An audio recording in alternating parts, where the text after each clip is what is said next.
बौद्ध विहार मुक्ति आंदोलन भी ऐसी जो कि मनुवादियों की छाती पर सांप बैठ गया हो। तो देख लीजिए, अब बौद्ध जागृति होने लगा है, इसलिए प्यार से छोड़ दीजिए। नहीं तो अगर बौद्धों ने अपना एक सील त्याग दिया और डंडा हाथ में ले लिया तो भागे हुए रुस नहीं मिलेगा। बाबा साहेब अम्बेडकर प्रतिष्ठान खड़की अकोला।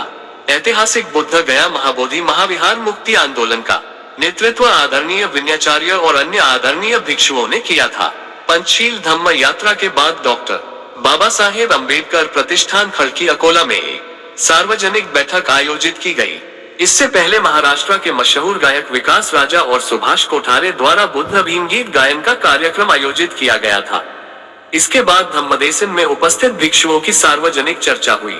अकोला जिले के शहर के सभी बौद्ध मठों में सभी उपासकों और भक्तों ने सफेद कपड़े पहने और इस पंचशील धम्म ध्वज यात्रा में भाग लिया। इस कार्यक्रम में अकोला जिले के उपासक एवं श्रद्धालु शामिल हुए।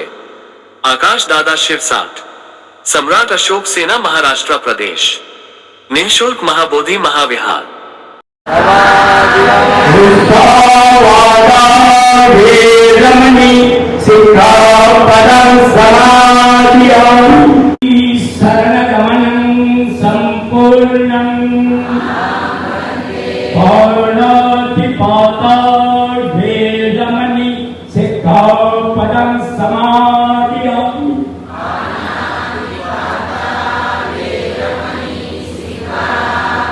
भगवान बुद्ध या मातीत जागोजागी बुद्ध पेरणारे आणि या जगाला सांगणारे की युद्ध नाही बुद्ध पाहिजे, पूर्ण विश्वाला अशी शिकवण देणारे चक्रवर्ती सम्राट अशोक, दगड पूजल्याने जर ईश्वर मिळत असेल तर मी पहाडाची पूजा करीन असे तत्वज्ञान मानणारे डॉक्टर बाबासाहेब आंबेडकरांचे गुरु संत कबीर या जगाला या भारतातून मुक्त करणारे भारतीय राज्यघटनेचे शिल्पकार, विश्वरत्न, बोधिसत्व, symbol of knowledge doctor Babasaheb Ambedkar, स्त्री जातीला शिक्षणाचा हक्क आणि अधिकार देणारे महात्मा ज्योतिबा फुले,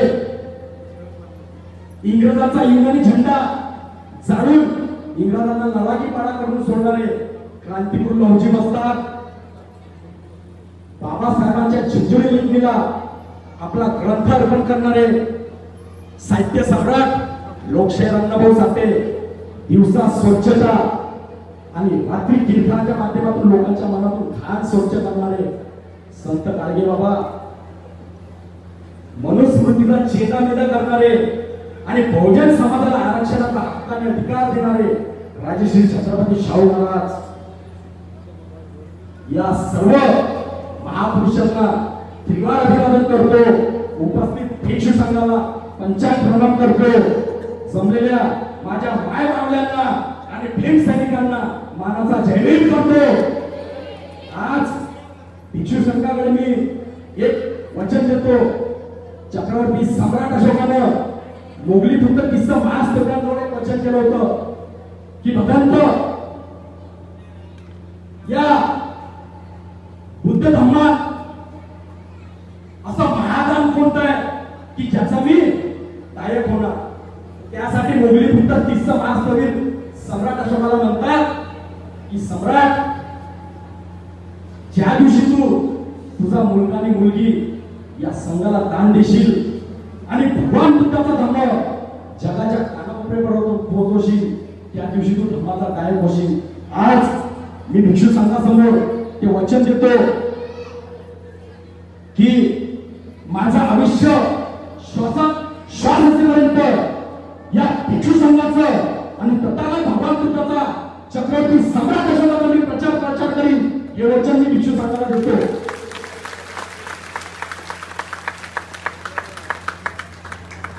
महाबोधी महाविहार मुक्तीसाठी दीक्षाभूमीपासूनच काय आंदोलन चालू झालं तर बाबासाहेबांनी 7 लाख अनुयायांना ज्या मातीतून बुद्ध पेरला, आज त्या बाबासाहेबांनी पेरलेल्या वृक्षाचं जगाच्या कानाकोपऱ्यापर्यंत हा बोधिवृक्ष गेला।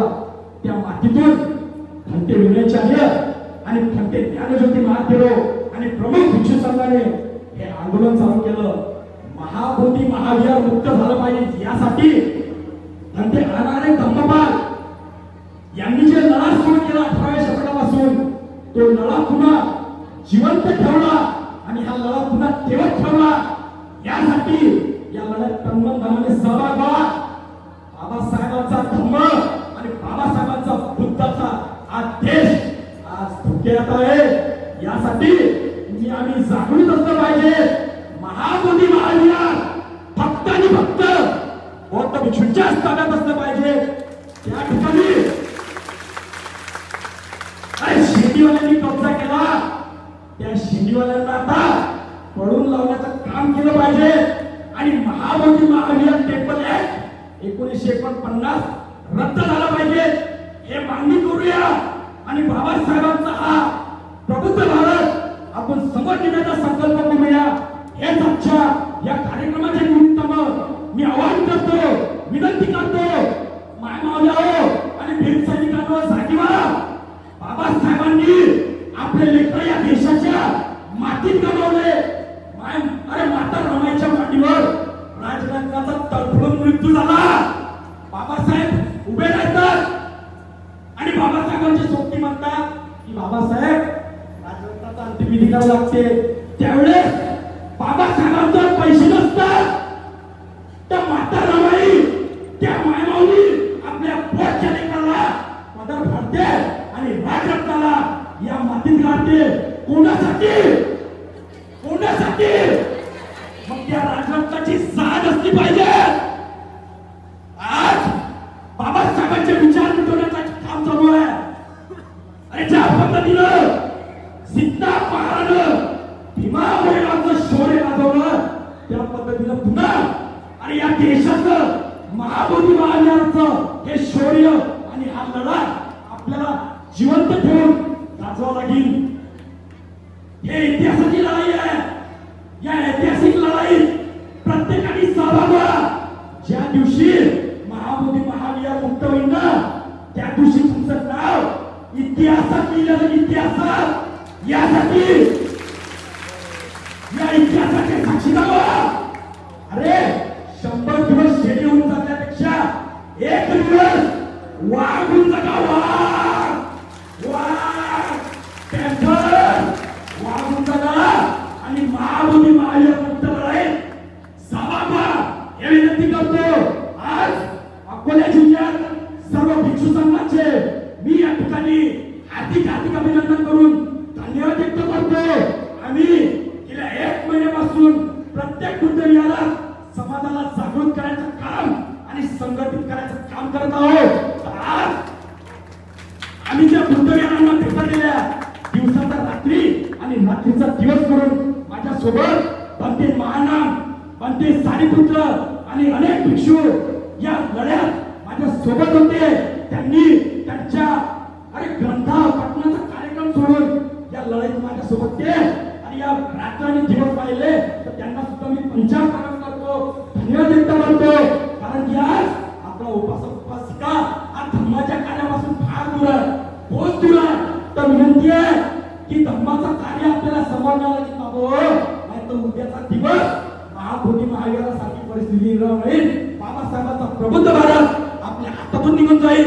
ज्या बाबासाहेबांनी या देशाला आणि या देशाला बौद्धमय केला तो तिरंगा झेंडा आणि अशोक चक्र आपल्या हातातून निघून जाईल. सम्राट अशोकांनी या देशाला आणि या जगाला बुद्ध दिला तो बुद्ध नष्ट होईल. यासाठी तुम्ही आम्ही जागृत व्हा हे विनंती करतो. आज या ठिकाणी कार्यक्रमाचं हे आयोजन आज या ठिकाणी केले. मला ज्या दानदात्यांनी आणि माझ्या मित्र भावांनी सहकार्य केलं त्यांचे मी मनापासून धन्यवाद व्यक्त करतो. त्यांचा साथ आणि त्याचा सपोर्ट असाच माझ्या लोकसेवेत राहावे हे मी विनंती करतो. धम्माचं कार्य आणखी गतिमान केल्याशिवाय मी राहणार नाही हा इशारा देतो आणि हे वचन देतो. या ठिकाणी तुम्ही सर्व उपासक उपासिका उपासिका कशी आले त्याबद्दल मी तुमचे सुद्धा मनापासून धन्यवाद व्यक्त करतो, आभार व्यक्त करतो. भिक्षू संघाचे धम्मनिष्ठा ऐकल्या हे धम्मनिष्ठा फक्त तुम्ही ऐकून सोडू नका तर अंतःकरणात ती कोरून ठेवा. अंतःकरणात कोरून ठेवा. या गेटाच्या बाहेर गेल्यानंतर हा लढा विसरू नका एवढीच तुमच्याकडून अपेक्षा करतो. थांबतो